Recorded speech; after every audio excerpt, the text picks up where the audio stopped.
What's happening? It's your boy Pete McCorvey. Appreciate you rolling up on the porch to holler at me. It's Pete McCorvey's Porch Talk. Let's go. What's up, y'all? This is country cousin Pete McCorvey, a.k.a. Peter Mac, man. It's been a while since I've been on the porch with y'all, man, but life has had its curveballs and thrown me, man. Work has got out of hand. I had an assignment that I had to do. Actually, I hadn't been at my ship for over a month. I had something else I had to do that was real trying, but it was something that was well needed. Man, what's been up, man? I'm mad at myself, y'all. Man, I just finally got on this dude named Larry June. I been knew who he was, and I downloaded his album, Orange Print, like a few months ago, either late last year, early this year. Just never got around to listening to it. Then when I heard him, I listened to it yesterday. I was like, man, this dude sound like he got a real West Coast vibe. Come to find out he is from Cali to San Fran to be exact. Dude is nice, man. Oh my goodness. I would have loved to see a collaboration with him and Nipsey Hussle had he not been deceased. Honestly, the guy who I want to see him collaborate with, if he hadn't, because that man got oodles and oodles of fucking music, man. He got music going back to, I think, on Spotify since 2010. I would love to see him and Dom Kennedy get on a track together because they both got a similar type of vibe about them. Like, he had this one song on his album he released in 2020 called Summer Snow, and it samples Blue Magic Summer Snow. Oh my God, man, I rolled out to that all night yesterday. I played that thing. I know I played that thing like 50-11 times. You know, from the South, you know what 50-11 mean. That means too many damn times. I swear to God, my little Honda turned into a 6-deuce Impala on Dayton's. The mountain range highway that I was going down turned into a highway lined with palm trees back in Southern California, man. That was one of the best albums I've heard in a long time. It was just a vibe. As I said, I don't know if I mentioned last episode or not, but I decided to go on, call it a wrap on me watching P-Valley. Just too much was going on in there, man. However, I did go back and start watching a couple clips. Like I said, P-Valley, I didn't stop watching it because of all the gay stuff going on there. Because like Uncle Clifford was never a reason I stopped watching. Hell, Uncle Clifford was the reason I did watch P-Valley. Uncle Clifford was fun as hell. It was just, from what I seen, because I went back and tried to like watch some clips to see what I missed. From what I'm seeing, they're doing too much. They're going the way of how Empire and Star went. You know, it's become, whoever these people is, they taking a page out of Lee Daniels' book, and they're starting to cram like 30,000 different stories in, and half of the story they just abandoned by 3 or 4 episodes, and we don't see nothing happen with it. Main thing I'm mad about is I don't get to see Haley or Autumn as much as we were seeing Haley and Autumn when the show first started. Like that girl, that thing, Alarica Johnson. Ooh, that thing is beautiful. And I didn't find out till the show came on that she British too. Ooh, she light-skinned, tall, and British. That is my kryptonite, bruh. Oh my God, that thing is so beautiful. So they ended up, her character, Autumn and Andre, they finally decided they were going to let them two cross paths. And they finally decided to let them, be grown, do it, get booted, we used to say back when we was little, or Mr. Nasty Time, as Uncle Elroy said on that Friday. They decided to go on here and let them go and do it. And it was real anticlimactic. It was all that building up, all that sexual tension they done had from first season. And that scene it could have been more. Because honest, all the sexual tension they had building up to that, they should have been going at it like jackrabbits, man. I'm talking about they should have been smashing like a Ferrari hitting a wall at 100 miles per hour, just gunning at it.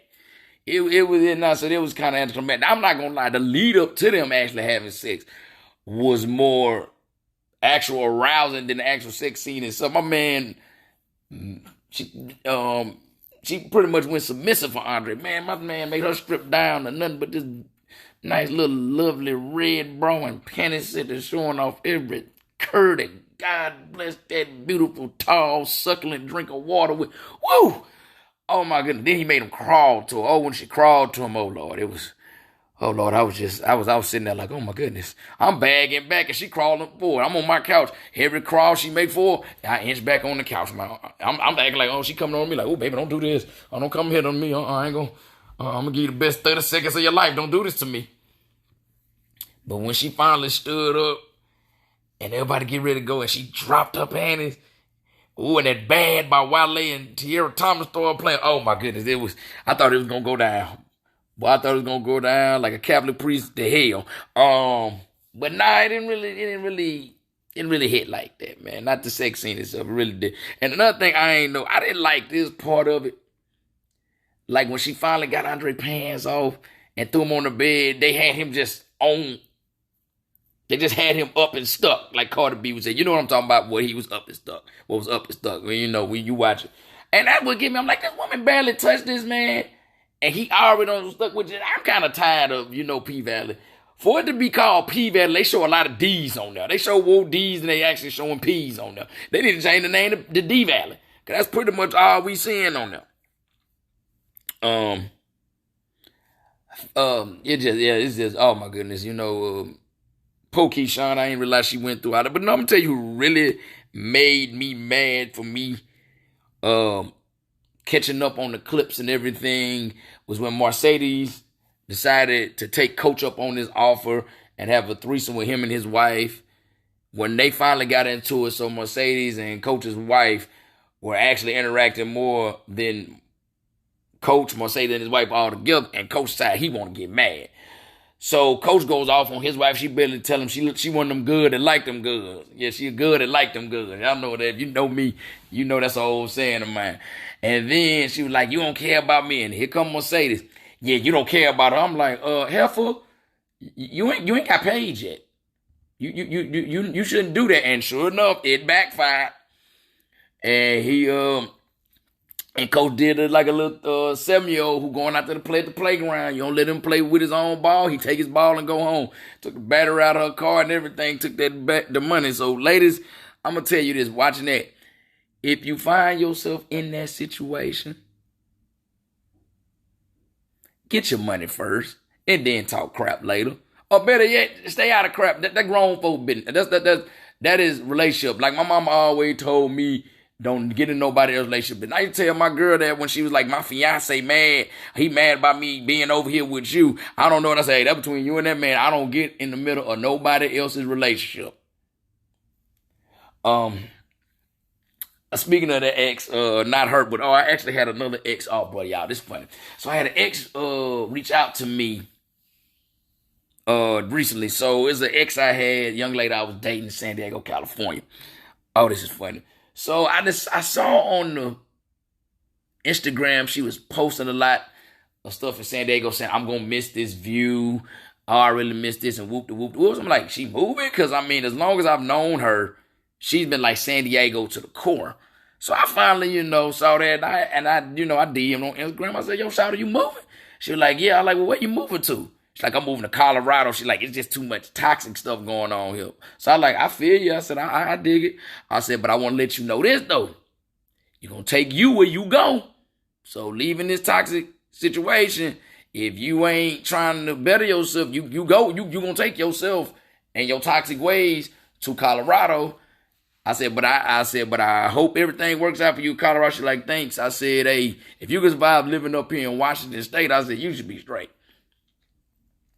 And she was like, oh, you up in Washington? I was like, yeah, I'm up here in Washington. And she hit me up. And she's like, you was in Washington? I'm like, yeah, I was in Washington. She's like, I didn't know that. I'm like, I could have told someone I told you that I was up here in Washington. Before I left, I said, you probably just too drunk and too high and just really wasn't caring to listen to nobody and too focused on yourself. Because I know I mentioned it to you if I left San Diego. So she's like, well, I'm supposed to be coming up there, visit my sister, whoop-de-whoop. We should go out to dinner. I'm like, oh, okay, well, I'm like, we can do that. I'm looking at her like, I hope you don't think I'm going to pay for it to go to dinner. We ain't on that level no more. And, given how healthy you is, you look like you ain't unfamiliar with, taking care of a check for a restaurant. I ain't say that. I thought it. Now, I ain't gonna lie. She did end up saying something later on. We had a nice little cordial conversation. She ended up saying, well, I like to eat. You know I'm not a stranger to eating, as you can see, because I'm not skinny nowhere. And that's when I bust out and said, hey, shawty, you said it, not me. So then finally, she revealed to me why she was leaving San Diego. I said, so why are you leaving San Diego, sweetheart? She was like, well, I'm leaving, you know. She said it's toxic and all. I said, but you was always the one who always said, hey, it's San Diego. Anytime somebody was cheating on their girlfriend, somebody was sneaking linking, hey, it's San Diego. That's just how San Diego is. So she finally revealed to me what happened. She told me, said, well, my homegirls, and, you know, I fell out with all my friends. She said she fell out with all her friends, even one of her friends who I knew the dude to be the closest friend she had down there, which threw me for a loop. And then it's a friend of hers that I had met before who tried to backdoor her baby daddy when I was with them, trying to holler at one of my partners in the Navy. And she's like, I just didn't understand that. I just couldn't see them. I said, well, this woman just showed that she wasn't trouble. Yeah, they all try to jump me and fight me. I'm like, they try to jump you and fight you. She's like, yeah, they try to jump me and fight me. And, you know, but I ain't want to fight, you know, and nothing like that. She said, the only reason they were trying to jump me because one of their family members that was staying with me, she had a whole bunch of stacks in her purse, and they claim I stole them from them. Now, why would I steal it from them? If I was going to do that, I'd be real. That's when it hit me, y'all. She ain't leaving San Diego because of toxic stuff going on. She leaving San Diego because her ass greenlit. They greenlit her ass. And for those of y'all who don't know what greenlit mean, that's when somebody basically put a hit out on you. Because all her friends, because she one of them chicks that's not from the street, but fascinated with everything street. Like, ooh, he's a gangbanger. Okay. I'm like, oh, yeah, okay. So what's that got to do with us going over here and getting us something to eat from Buffalo Wild Wings? I really got my heart set on a 12-piece habanero with my ranch. I don't care. Okay, you got a flag hanging out his pocket. Whoop-de-doo. You know, if you from the hood, seeing gangbangers, that's nothing. You a hood adjacent. Like I was. I ain't from the hood. I'm hood adjacent. You know, I had to go to school in the hood, went to church in the hood, played ball in the hood, got my haircut in the hood. You know, of course, if you black and you want a haircut worth any damn, you're going to go to the hood. So that's when I put two and two together. You ain't leaving because everybody talks. You greenlit. Because what it was is she liked being, see, she's one of them people. We all know them people. You want to be near the street shit. And you admire it and you think it's cool. And then you try to do some street shit. And then it don't go the way you think it's going to go. And then you have some adverse effects. That's bad. That's bad outcomes. See, I told y'all, a fool smart, man. I ain't dumb. I'm smart. You have adverse effects, and then you realize, oh my God, you really can get hurt playing out here in these streets. Let me leave this alone. That's what happened. That's exactly what happened. And you know what I'm saying? And that's the thing. I love them. Anybody else out there got don't y'all hate when somebody try to talk to you like you stupid, and there's all kind of holes in their store. Got more holes in their store than Swiss cheese. Like you can put that thing on top of some turkey, on top of some lettuce, with 2 sliced tomato in between 2 pieces of wheat bread. We gotta have us some wheat bread, you know, cause you know, out here, we gotta be on the health kick, man. You know, especially black people, you know, we can't be out there eating that white bread. It's too fattening and all that. I'm just hate when people try to do that, man. Try to lie to you like you don't know how life operates, especially the streets, and I be hating that. I mentioned this early on, like when I was talking about one of her friends that actually had issue with. She claiming she didn't understand how that friend could do it, but like I said, that friend had showed she was untrustworthy anyway because she was with her baby daddy trying to backdoor holler one of my partners in the Navy. I actually had another friend of mine who, she was calling me and she was talking to me. And ladies, I want to talk to the ladies right quick. Any ladies that's listening, y'all got to stop lying to yourselves when it's y'all friends. Because y'all be wanting to lie to yourself about y'all friends, or y'all just be thinking, it can't happen to me. My friend wouldn't do me like this. So P-gang, fam. So a homegirl of mine, she calls me up. And I knew something was wrong because it was early in the morning. I'm usually always one initiating the calls. getting word wisdom from her. So I knew something had to be up, but I let her ease on into it. So something happened with a friend of hers. I guess a friend of hers must have did something real shady. And she was telling me how she was at the club, how this happened that instant they were at the club. And she was talking to a guy. And after she talked to a guy, her friend backdoor grabbed a man on his manhood and was like all in his face, like trying to get at him. And my friend was like, well, she saw me talking to her and that was wrong for her to do whoop doo. I told her, I said, okay, well, first of all, first of all, baby, you wrong because that dude ain't your dude. You met him at the club. He fair game. He ain't locked down. So that's the way. That's the game 101. If it ain't official, we ain't blowing no whistle, you dig? Okay, so everything fair play. And then we get to talk a little bit more, and she told me, well, I can't believe it. She said, all them other people I known who friends she done mess with, she known for mess with everybody's boyfriends and slept with a couple of friends. I said, hold up, time, my flag on the plate. Let's back it up 10 yards. Back it up 10 yards. So you know her history and how she gets down. But you sitting here and you surprised that she did you how she did everybody. Her history then showed us how she moves. But you know what I'm saying? I'm like, so why you shocked? But she was like, that's when we was young and we was 16. Let me tell y'all something. You know, when we all know when we 16, 17 years old, our friend's boyfriend, girlfriend, that's off limit. That's just a no-no. Can't be using that, I was young, I didn't know no better. Yes, you do. Yes, you do. I had a friend, you try to use that to me. I put a Facebook status up. She was sitting there trying to like talk down and talk about you don't treat women this day. And I said, oh yeah, because your dating history has shown us you really got great taste in men. I said, remember we joined the Navy together. I seen the way you moved when we first got to training right out of boot camp. Then she tried to say this, oh, I was 19. You can't use that against me. I said, no. You old enough to serve your country. You old enough to make sound decisions. And as the legal system has taught us, you 18, you're an adult, and you're going to get tried like an adult. So if a dude is 18 years old and shoot somebody, he can go to jail for the rest of his life for shooting somebody. Heifer, you gonna take that? You gonna take them penises, all them penises that you failed for and played you? No, you gotta hold on to them. You gotta take them. To quote, I'm gonna tell y'all like this. So great comedian named Marvin Hunter.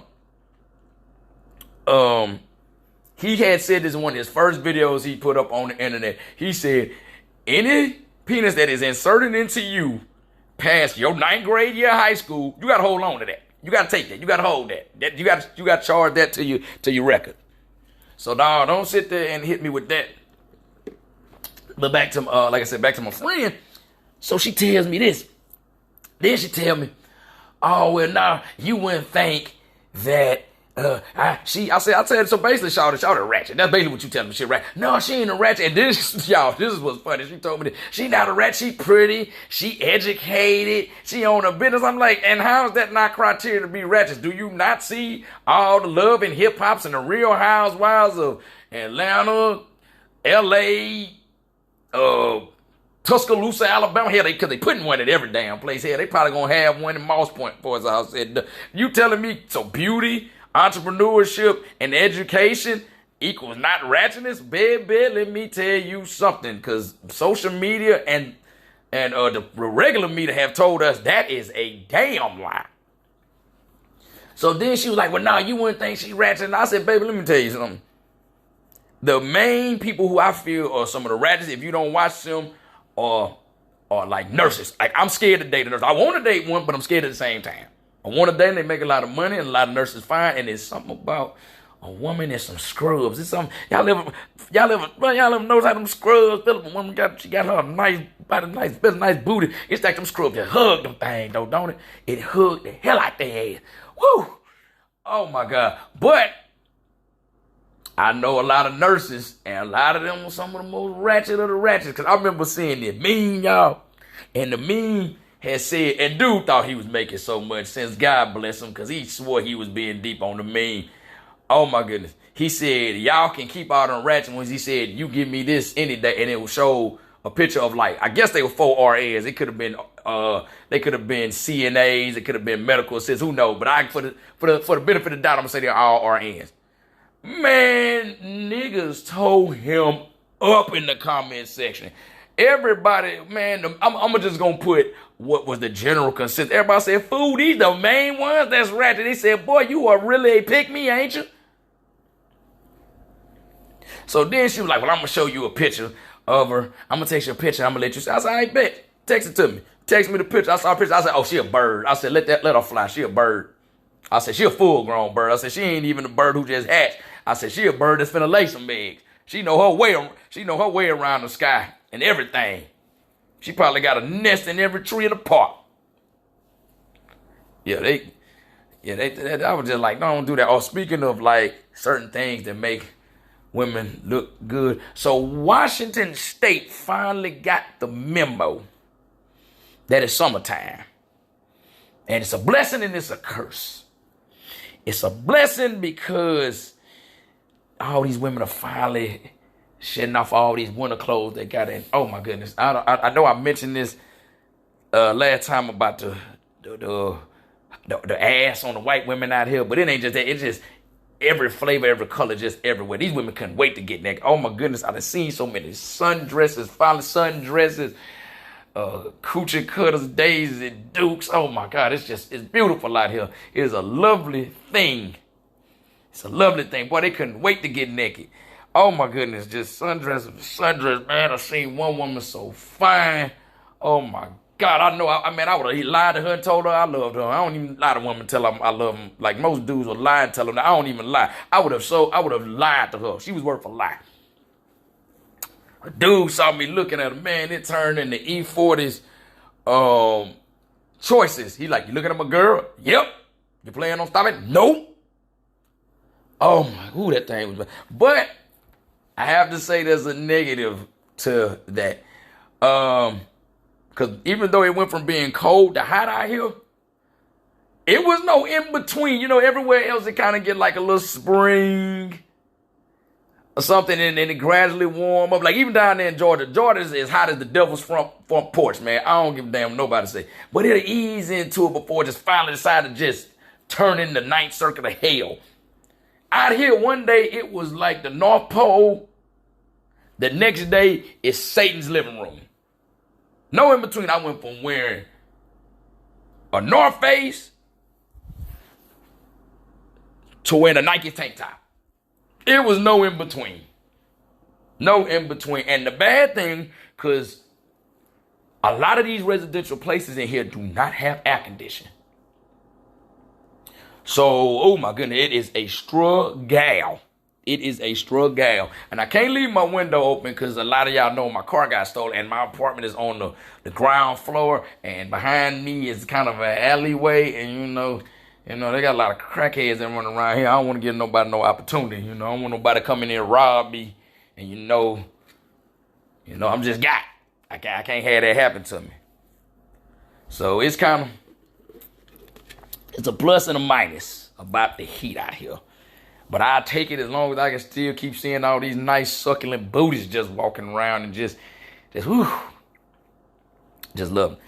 I'm glad it is warm though, because y'all, I did something I ain't done in a long time. I went to the park and I ran. And I felt good after, my endorphins open up. Endorphins are these nerves in your brain that are released when you do a physical activity and stuff like that. I told y'all I'm smart. Y'all gonna learn something dealing with me. They released and I felt relaxed. But while I was running, boy, I look like a damn fool. Boy, I look terrible. I look like that kid who, when you're playing pee-wee ball and everybody up, they gotta let him play because he paid and, league regulations say that every kid gotta play if they register. That's how I was looking throughout my running. But I went around the park twice. It looked terrible. But I made it around Wrights Park out here in Tacoma twice. I did, and I'm proud of myself. I actually got to sit down and read at the park. It was real relaxing. It was real relaxing, man. I did something a little different. I got in touch with my, 50-year-old white man today. Just sat down at the park, Read me a book. I might feed pigeons. I might feed some pigeons next time. Oh man, I don't know what the heck is going on. You know, football training camp, NFL football training camp starting back. Russell Wilson, he on my boys, he on the Broncos. Boy, they heated out here in Washington State at him. Oh my God. I'm mad though. I'm mad he left Seattle. Not because I thought Seattle was a great fit. I'm mad because I live just 30 miles south of Seattle and they having training camp. And Sierra was notorious for pulling up the training camp. So now I don't have no need to go see the training camp no more. Since Sierra is no longer here, there's no reason for me to want to go to Seattle's training camp no more. Yeah, so that what made me mad. Also, you know, but I don't know what's going on with people in their hair. Like I saw Ladanian Tomilson on TV last night. Oh my goodness. Why I don't have no problem with people having dread. Why he pull them back and them? He looked like that 14-year-old girl that, you know, all the boys used to always go to our house, skip school to go to our house. We know why we always skip school to go to our house. Everybody, y'all know we used to, what all of us, 5, 6 of us used to go skip school to go do. We all know. We all know what's going down. Choo choo. Yeah. That's how his hair was looking. He looked like one of them girls. I'm like, oh man, come on, dog. Like, why you at least have it on a bun on top of your head or something? And speaking of dreads, hold on, have y'all seen Jimmy Butler and them faux locks he got? What is going on with him in Miami? He done got some of that good flake straight from Colombia, ain't he? And then he got the nerve to have them blonde. What is going on with Jimmy Butler? This man has lost his mind. It's crazy. The world crazy about him, man. It's crazy. But yeah, I'm also happy though. Because we talking Seattle. I actually got my tickets to go see Kendrick Lamar in Seattle, so I'm gonna go do that on the 27th of August. I finally gonna get to see Kendrick, even though them tickets was financially disturbing.